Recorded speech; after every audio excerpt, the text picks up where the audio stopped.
Hi, welcome to Sustain Talks, the podcast crafted to enlighten individuals and businesses on the path to becoming more sustainable and socially responsible. I'm Sam Candy, CEO of Responsible Futures, an organisation that supports businesses through consulting, training, webinars and masterclasses.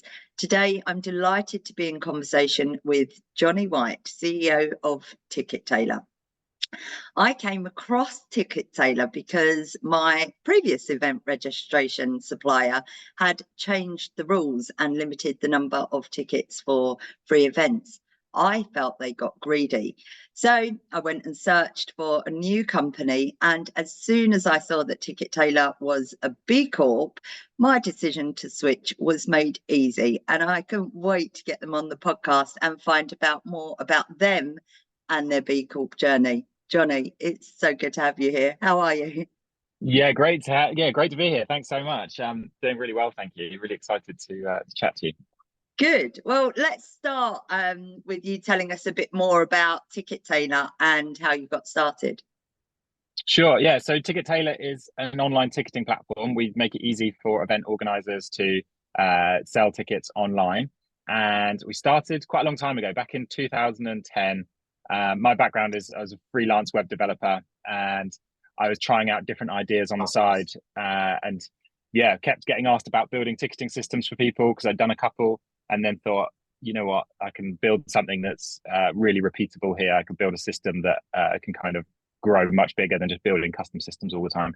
So that was how it started back in 2010, and it was kind of just me initially. And yeah, it's been a wild journey, but 11 years on, we're now 21 people, and work with hundreds of thousands of event organizers doing millions of tickets every year. So that's great, really good, and nice that switch. What motivated you? You pursued the B Corp certification. What motivated you to do that, and how does that align with your core values and mission? yeah, so on our journey, it's kind of started off as kind of just me, and then it's a very gradual journey. We took a long time to get to where we are. And there's a lot of time for me to kind of question things and to really kind of cautiously step into the next level of growth. And as the business was growing, there were points when I just found the idea of growth quite uninspiring, because all the businesses around me were very kind of short-sighted. Like a lot of the kind of high growth tech companies, it's all about very short-sighted things, and then also looking at kind of the big companies, and the negative side effects of some of the things happening.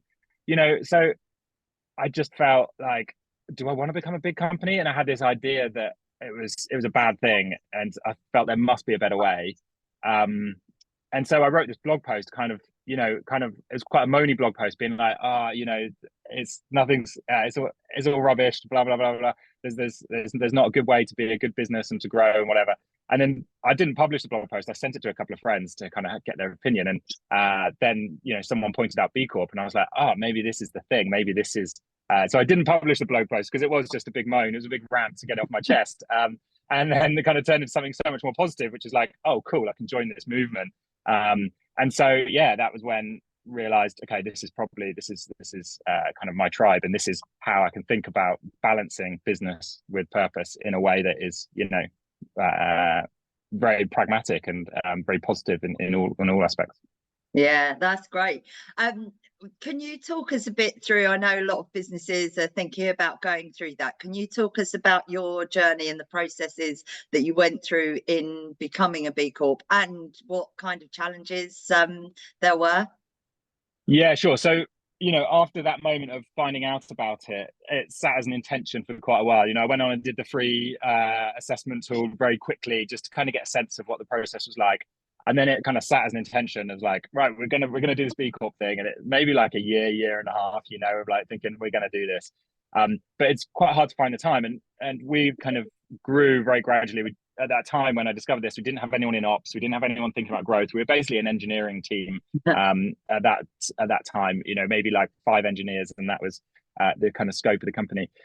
So it's only when we hired Emily, our ops director, that it was like, her first job was let's go through the B Corp process. Let's go through this. And so Yeah, and then she then had the headspace to be able to do it, because that was the thing. It's like finding the time, or just making the commitment, I suppose, saying, yeah, we're gonna start this and we're gonna get through it. So that really helped, of like making sure we dedicated some time to it.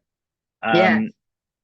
Yeah, some of the challenges we had were like, we found like there was a bit of a mismatch or just ambiguity for our type of company and our industry. I think it's really hard, right, to create a process that works for every size company, every different industry. And a lot of B Corps are kind of consumer facing brands, or have supply chain. That's a huge part, obviously, of environmental impact is supply chain. And so there are quite a bit of areas that weren't relevant for us, which made the process less that we need to fill in, but also less opportunity to kind of get some of the points as well. And I think for our scale as well, some of the questions felt like they were designed for much bigger companies, and quite tricky to answer. Like, I think there was one about, for example, like employee churn percentage, right? And we're a team of 5, and if one person left, then we'd have a churn rate of 20%, and then that would remove some points for us. Whereas if you're a 100-person company, you have to have 20 people leave for that to happen. And so there were some things that kind of didn't feel like they quite matched for us, but we got through them. And I think some of the successes was we put in a lot of great things in place through that process that we wouldn't have done otherwise. Like, so hard to prioritize. Like, I'd never considered having a whistleblower policy, for example, but the B Corp process means you need to have a whistleblower policy, and it's a great thing to have, right? It's one of those things that is, if you haven't got one and you need one, someone needs to whistleblow. You're not going to create a policy. Do you know what I mean? It's like it's the kind of thing that it was there wouldn't be much of a catalyst to make that happen except going through this process. So it gave us some rigor, and it gave us some accountability to making sure that we're not just doing things that we think are good, because I think that's kind of one of the anxieties I had, is like, okay, we want to be a business as a force for good, but it's not just by our definition. We want to be held accountable. So that was a good success of like having that guidance of do these things, and that helped us kind of grow up as a company. Yeah. Do you think that you learn a lot about yourself? Because having those conversations, taking, for example, the whistleblowing, it pushes you to have a conversation with yourself that, oh, do I want that? What, did you find that you really learned stuff about your values by going through the process? Yeah, definitely. Like, my natural persona is not very process driven. It's quite instinctive driven, and also kind of I go back to first principles a lot, and so going through a process is difficult. And and sometimes it felt like some of the processes or some of the kind of asks weren't that relevant to us, but it was like we should do them.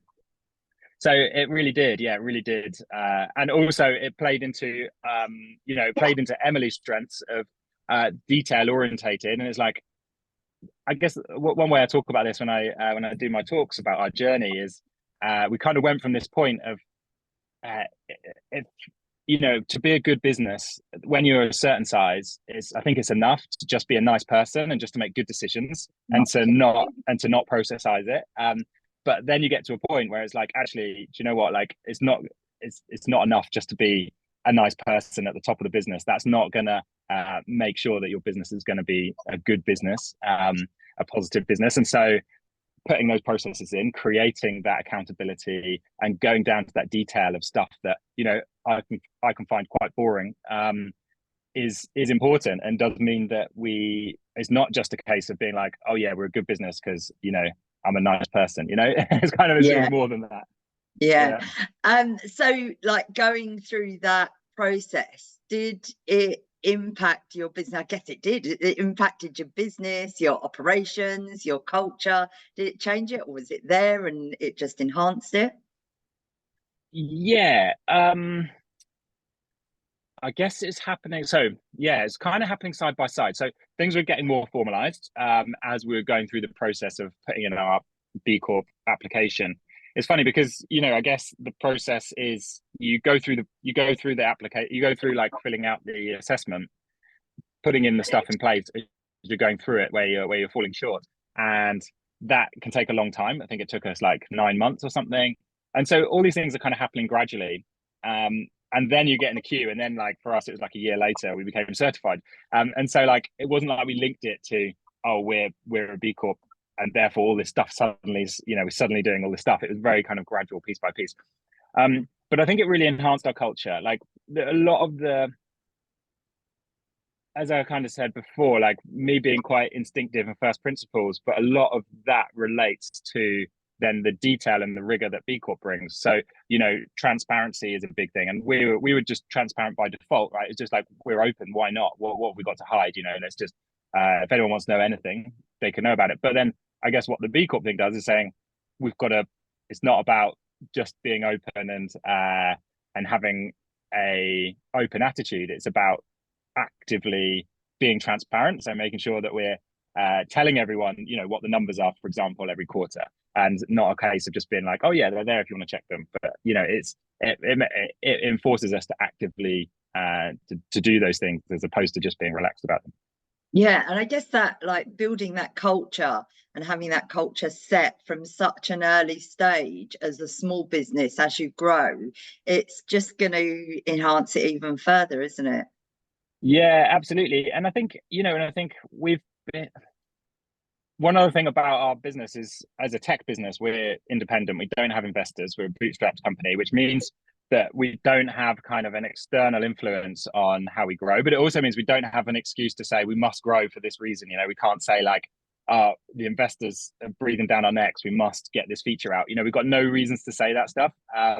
We're just growing because we're choosing it. And that means we can make it a very positive experience. It means that we can set our own goals, right? So we can set those goals to be positive. And I think this culture around positivity really amplifies itself. And then bringing B Corp into that as well brings more positivity, because it's thinking more about purpose, thinking more about positive impact, thinking more about other stakeholders, thinking more long term. And I think that really adds to our culture of positivity. Yeah. And then a couple of other things, I think, like, then people feel very proud about the business because of what we stand for.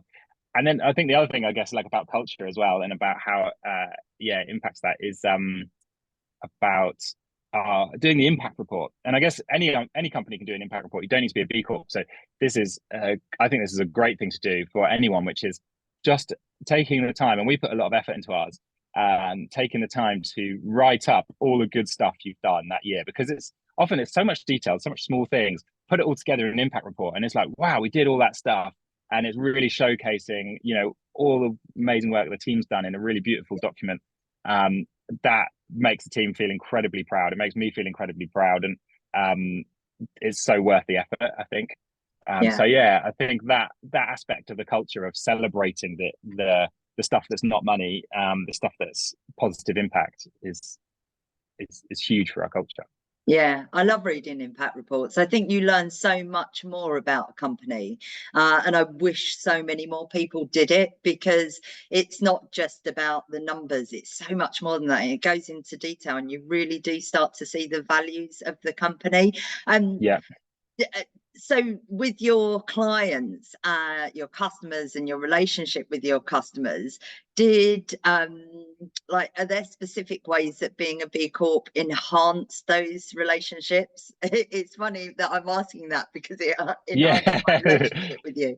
Yeah, exactly. Yeah, well, I mean, I guess you're a great example of that. We have attracted a lot more impact aligned customers, and that's really great. So we're actually doing the ticketing for a lot of the official B Corp events as well. So I think they just announced yesterday that there's a B Corp festival in Oxford, and we're doing the ticketing for that, which is really exciting.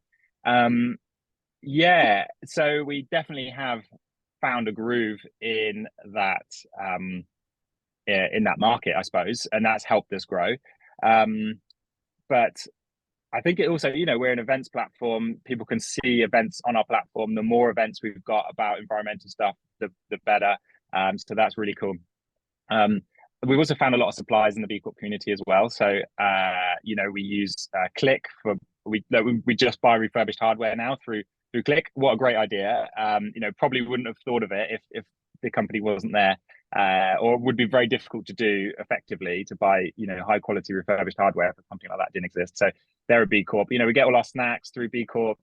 We got our training from a company called Higson, who we found on the Beehive.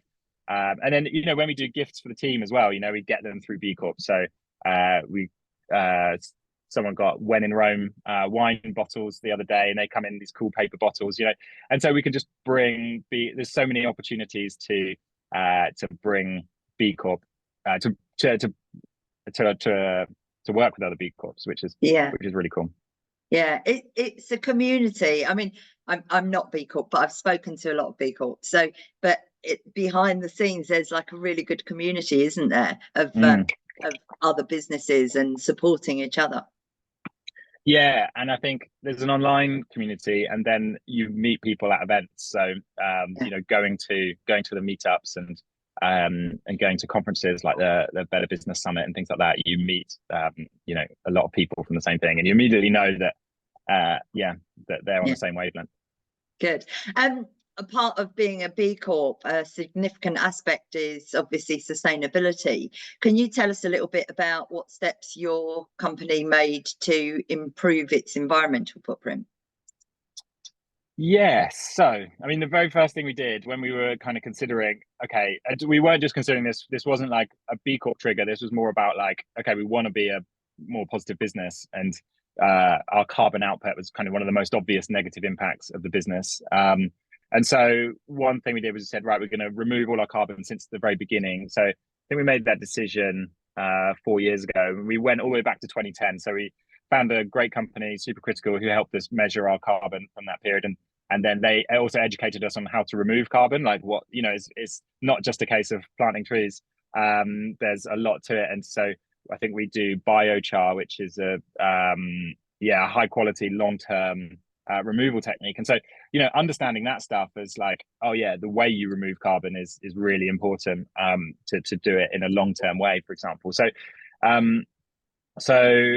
carbon carbon measurement, carbon removal, and then like reducing as well, right? So I guess measure, remove, reduce is the thing. And through that is like better supplier choices. So we moved our bank away from we were with Santander, and they you invest in fossil fuels, and so we moved away to a B Corp bank. We introduced things like a no beef policy. We like promoting sustainable choices at work. So we have reusable boxes and coffee cups, and better recycling and composting and things like that in the office. Sustainable hardware, as I mentioned, travel policy. So and I guess like a lot of this is also driven by that by the report that we get of our carbon report, because then we can see, okay, this is the areas where we can really improve or reduce rather our carbon output, and then that guides us on how we can do better for the next year. Good. So good.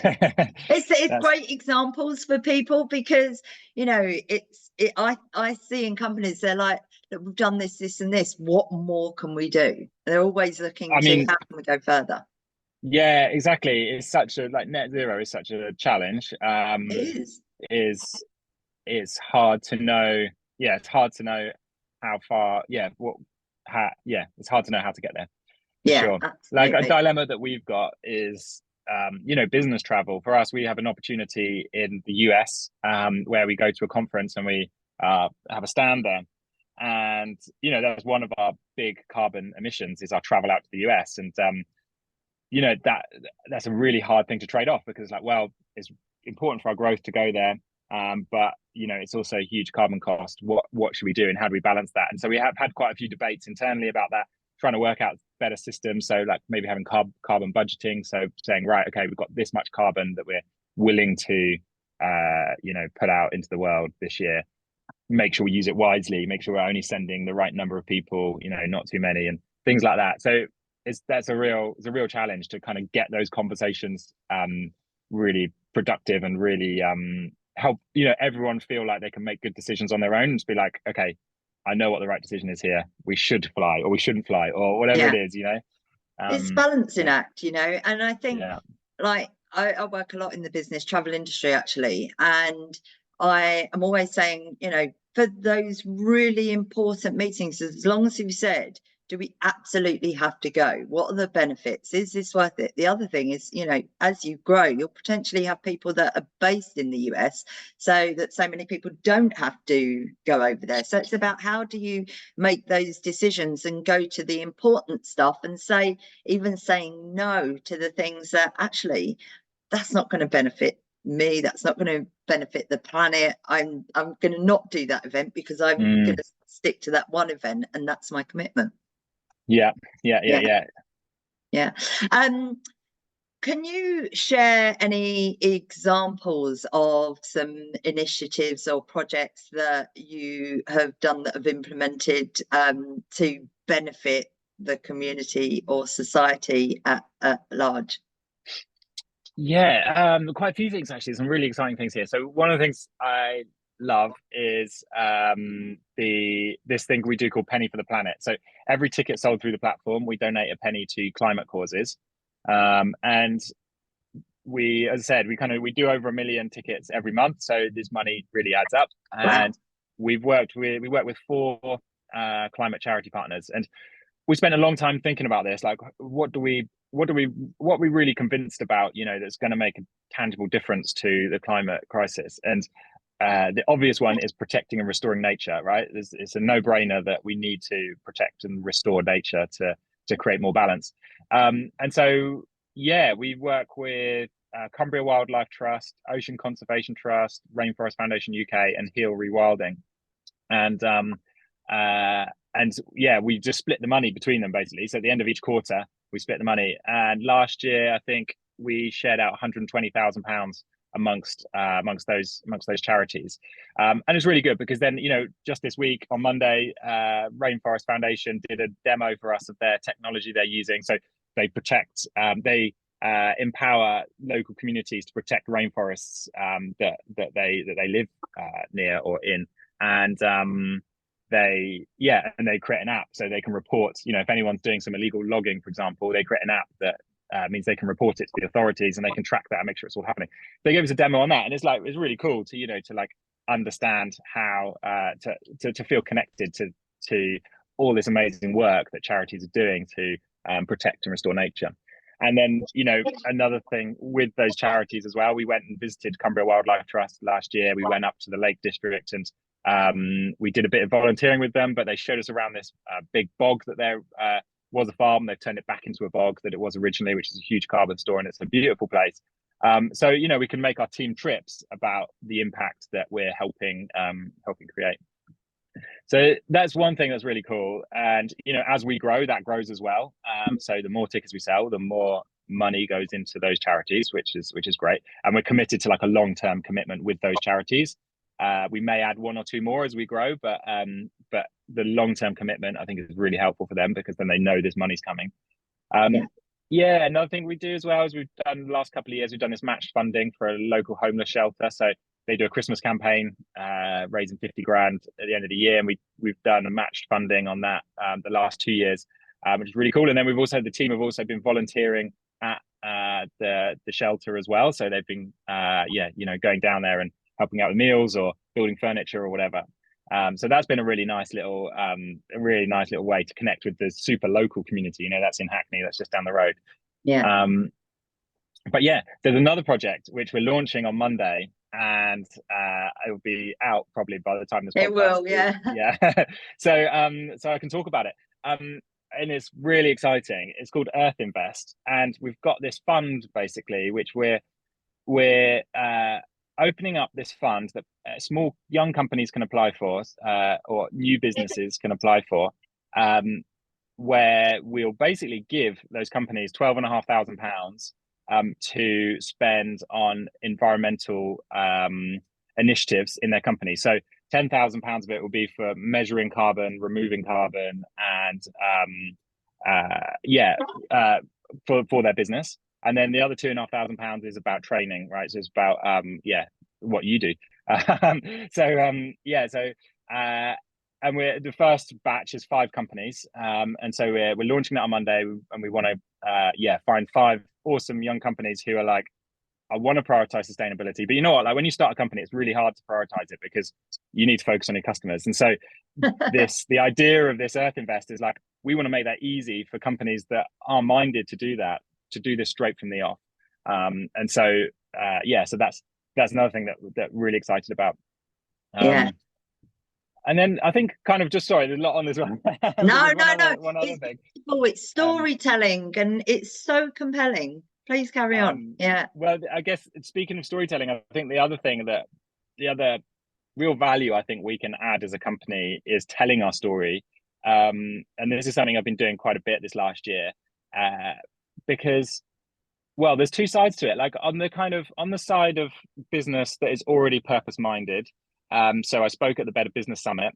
I think the story that's really valuable that we've got, which is potentially quite unique, is we're at a certain scale where we can talk about how it's important to, like, basically to talk about prioritizing or balancing profit and purpose, but at a scale that we're at. So I think this year we're on track to do about £7.5 million revenue, and so we're kind of at this scale that's like, it's a lot of money, but we're also not kind of like so out there that we're like, you know, a mega corp, you know.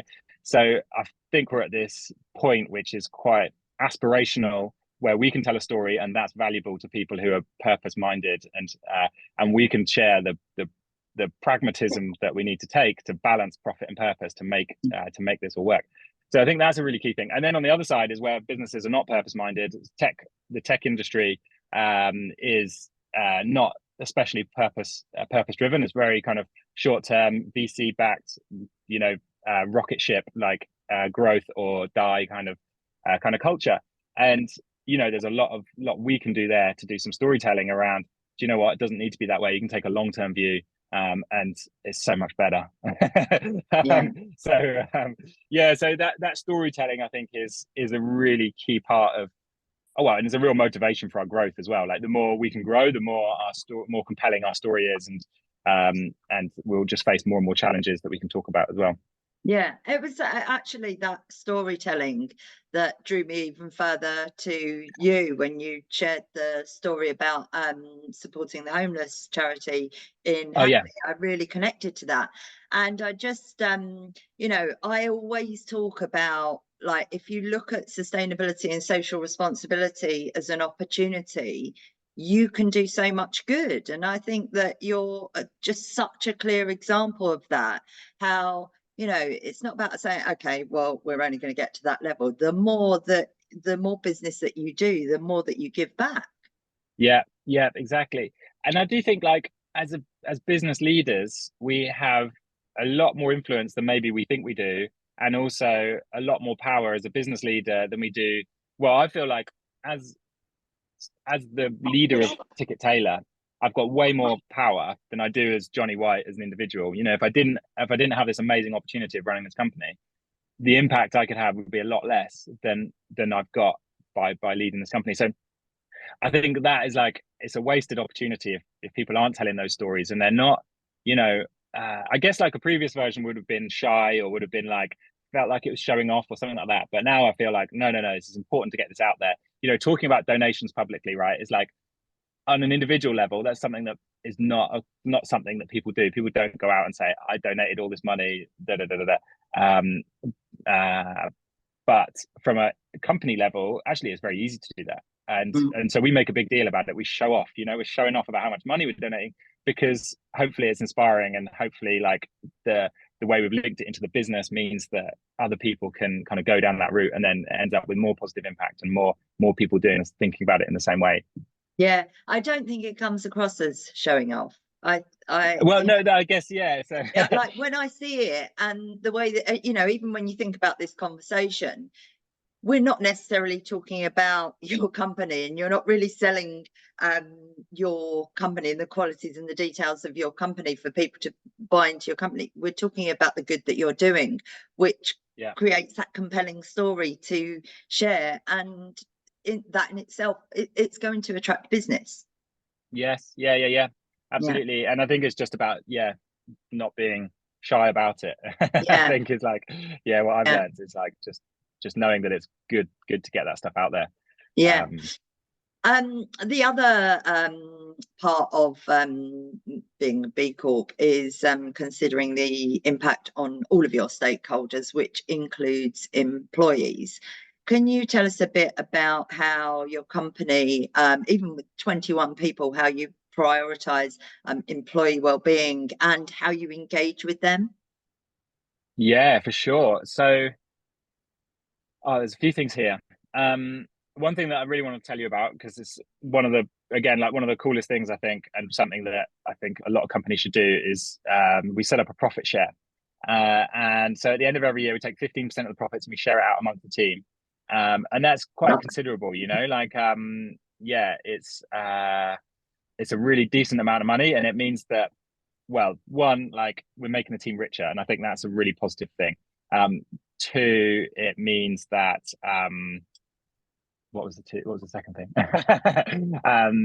Well, no, it means that people are rewarded for the growth that we've got, right? It's a direct reward from like, we're creating growth as a team. Everyone's putting effort into it. You're getting something out. So there's that direct thing. There's not a level of judgment in between. We don't say, oh, you did a good job, you can have a bigger bonus. Everyone gets the same bonus. Sorry, as in we split it equally. It's not based on your pay grade, it's not based on your salary. If you've been around a bit longer, we give you a bit more because you've contributed more to that growth. But it means that, you know, people on lower salaries can get same bonus, will get the same bonus as people on higher salaries. And so, yeah, we really want to connect that growth again to the individuals. And the more we grow, the more we're not capping these bonuses either. You know, the more we grow, the more money that we're moving down the chain, which is really positive. But that's one thing, and I think doesn't quite cover the scope of the question. So one thing I talked about earlier is the idea that by default we're kind of very transparent, but also by default we're also very relaxed. We're a very relaxed culture, and that's something that I try to reinforce quite a bit because, you know, as I said, we don't have investors, we don't have anyone breathing down our neck saying we've got to grow.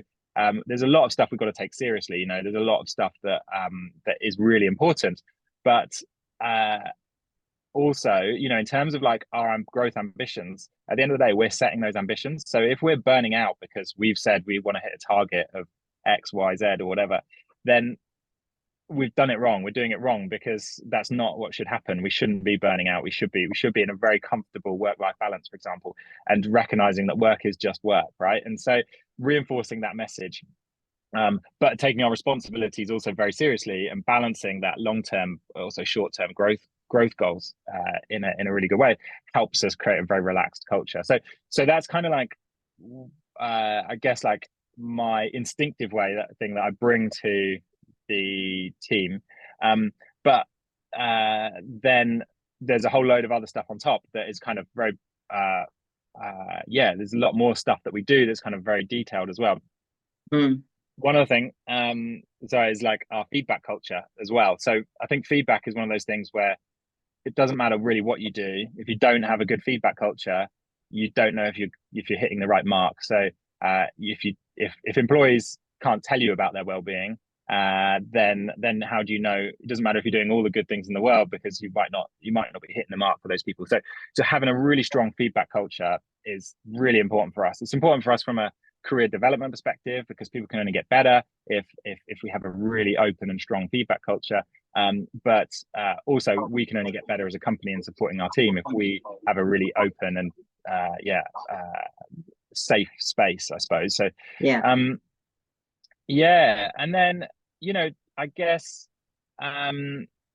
there's been some very tangible things as well we've put in place. So we've set up like financial coaching for the team, for example. We've created a mental health focus recently. So with mental health sick leave, mental health first aiders, and kind of management training around how to handle those situations. Set up a career development framework. We set up an extended parental leave policy. You know, a DEI committee, and all these kind of things that are, you know, kind of things that, if instinctively, I would kind of, I think, come in at a bigger company stage, but B Corp and the people we've hired through being a B Corp as well have meant that we're prioritizing these things now, and I think that's right. Yeah. So yeah, and that attracts really good talent, yeah, and I've been talking about this recently with some other educational videos that I'm doing, and now I think it was what people are looking for when they go into a job more than ever these days are, what are the values to me, and it's not just a job. They want more purpose, they want the recognition, they want to be heard, and feel that the work that they're doing is important. And everything that you've said there, it makes it feel like I want to work there. yeah. Well, like what a great company. coming back to B Corp and that impact report thing, on that point of like wanting to work there, one of the differences has been huge for us is hiring, because immediately you've got this stamp that says, okay, we're a B. You don't know anything about a company when you're going for hiring, and just like you didn't know anything about us when you first heard of us, you knew we were a B Corp, and immediately you've got this credibility about you. So but then when we have an interview, in the interview, there's not enough time really to talk in too much detail about all the things we do and how much detail we go into in terms of thinking about our impact and thinking about positive impact towards all our stakeholders. But what we can do is give them the impact report, and they can take that away. They've done the interview, they've come out of that hopefully feeling like they've done well, and then they can read that on the train on the way home or whatever.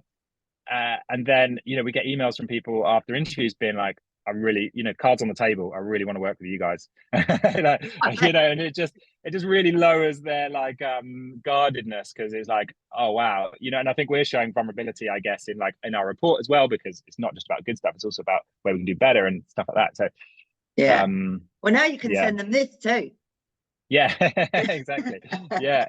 That's it. I mean, the more we get our story out there as well, the more the easier those sorts of things become, because there's just more proof points for people, I suppose, of like, absolutely. And I'm sure on the other side that you also want to have people work with you that share those values, so it becomes like a really different conversation. Okay, the job's the job, can you do the job? Fine, yes, but longevity comes from shared values, doesn't it? Absolutely. Yeah, it really does. Yeah. And that is like a key part of our interview process as well, is like, it doesn't work out if people don't care about what we're doing, not just from like we're building ticketing software, that's important, they care about that, but also like what the point of us growing as a business is. If they don't care about that, then they're not going to be motivated by all the stuff that we're doing, so it wouldn't be the right place for them. Great. And can I just ask you a bit about the metrics and the tools you use to measure and track your social and environmental performance to help others? Yeah, so this is tricky. So I mean, we do our carbon footprint reports, and that goes into quite a bit of detail. So that's one thing that we do in terms of environmental performance.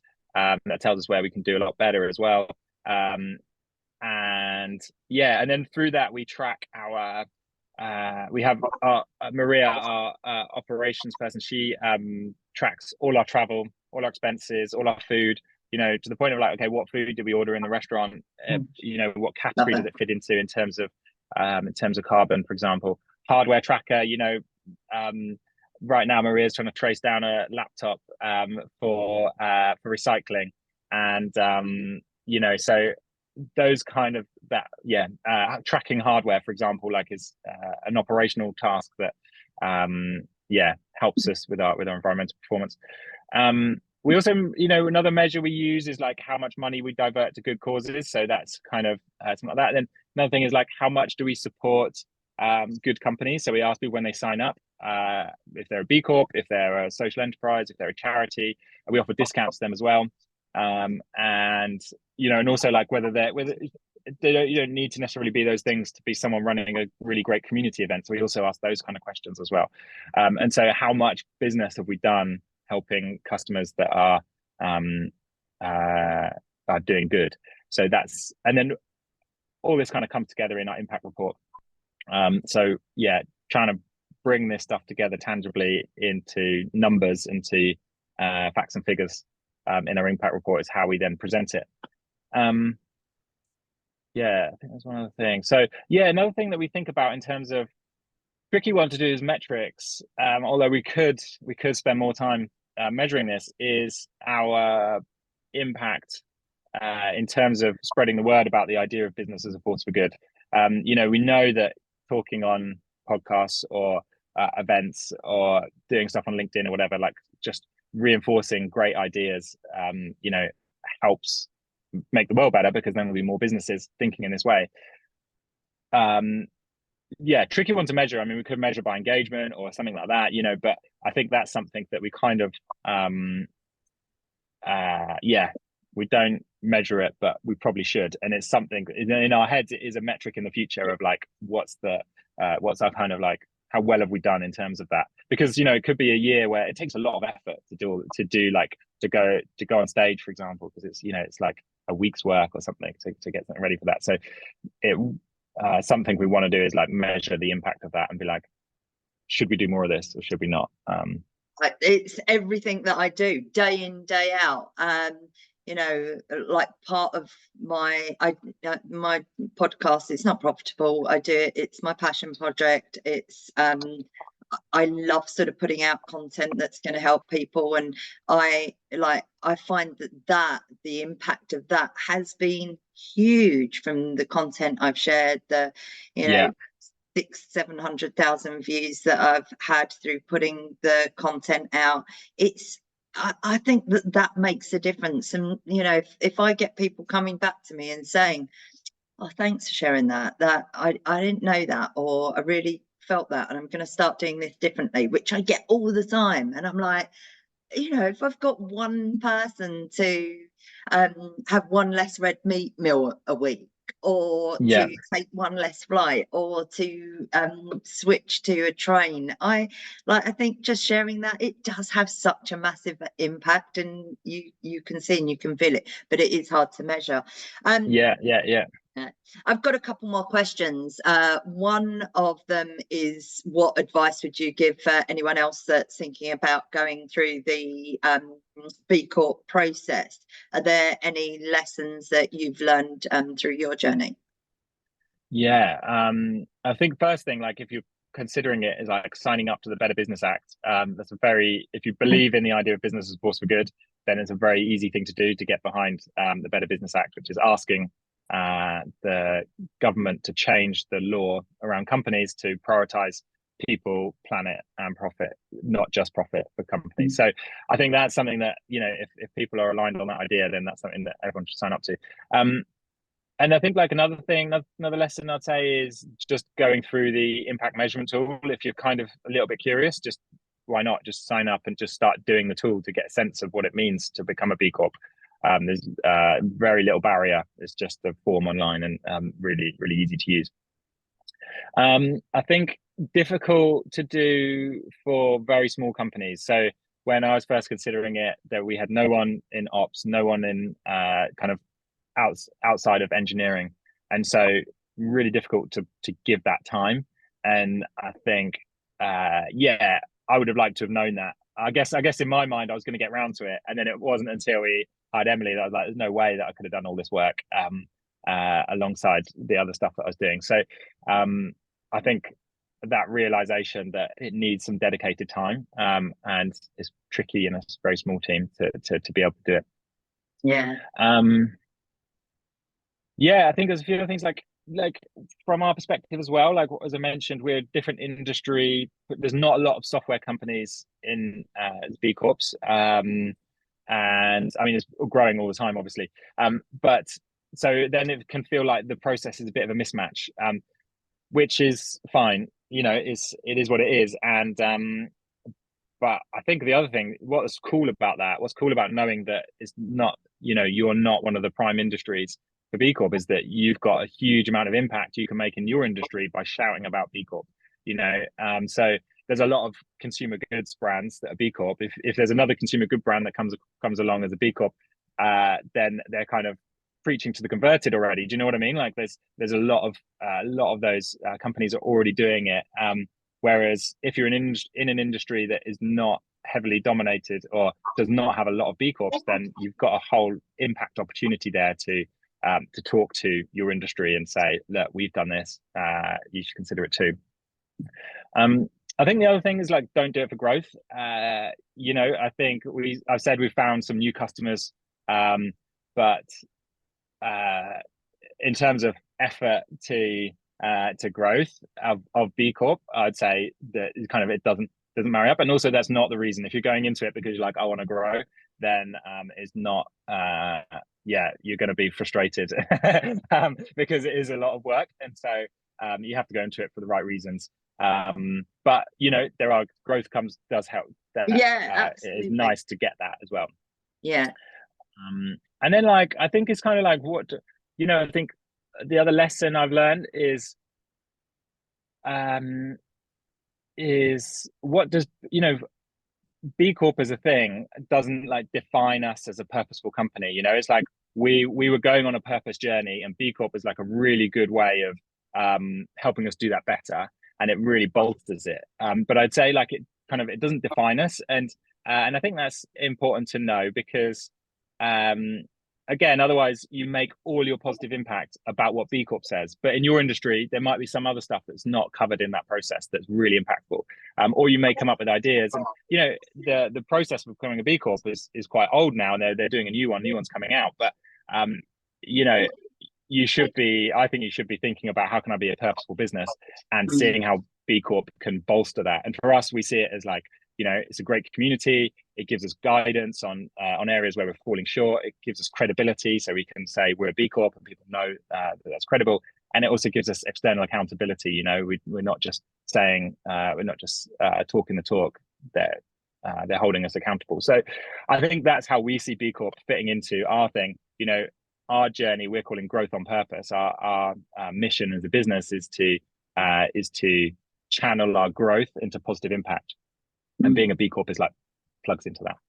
Yeah, I think everything that you've said throughout the conversation, you don't have to be a B Corp to do those things. And yeah. I think that that's really valuable, that, you know, you've shared some beautiful experiences that anyone can do and anyone can set their mind to if they are a company that wants to have purpose. And it's going to attract talent. It is going to attract new customers. It is going to give them focus. It is going to give them direction. So everything that you've said, whether you're a B Corp or not, and this, you know, whilst I wanted to talk about your experience, it's actually about being a purpose-driven business, and that's exactly what you've covered. My final question is, what's next for Ticket Tailor and your journey as a sustainable and socially responsible business? Yeah, cool. So what's next immediately is this Earth Investing. That's really exciting because we haven't really done these kind of side things before, and this feels really exciting. So yeah, launching Earth Invest and seeing where that goes, that's really cool. But I think like our journey and what gets me out of bed is how can we grow and make that growth positive and showcase a light on that. I think there's a lot of skepticism around big business for good reason.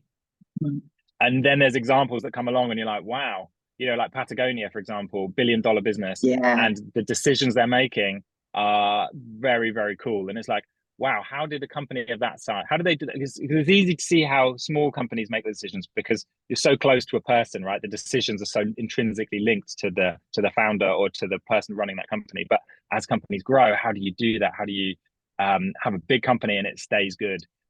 So I'm really excited about creating another example or growing the company and really like just being one of hopefully many examples of a big company that is doing good and doing good in a really authentic way, to be able to tell that story and to be able to fine tune how we think about business, and to reset the norms that we have around the idea that business is all about making money. It doesn't have to be. And I think, do you know what, like I think if we get that right, I think if we fine tune that, if we rebrand what being in business is about, it is about making money, but it's also, it can be about whatever you want it to be about, and it can be about having a really positive impact as well.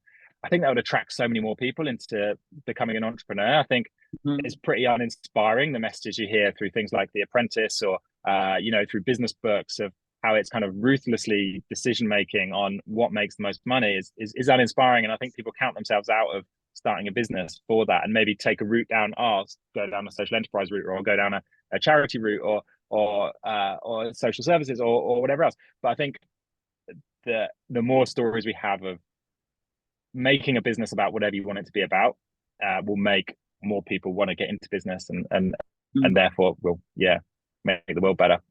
Well, I'm excited to see your growth, because the more that you grow, the better it is for the planet and the people on it, because of all the good that you're doing. I have loved every single minute of this conversation. I'm so excited to be using Ticket Tailor as my registration platform for any event, and I will be shouting about you from the rooftops as much as I possibly can. I really appreciate your time, Jonny. What an inspiring business and person that you are. So thank you for being here. Oh, thank you so much. Thank you so much for having me. It's been an absolute pleasure.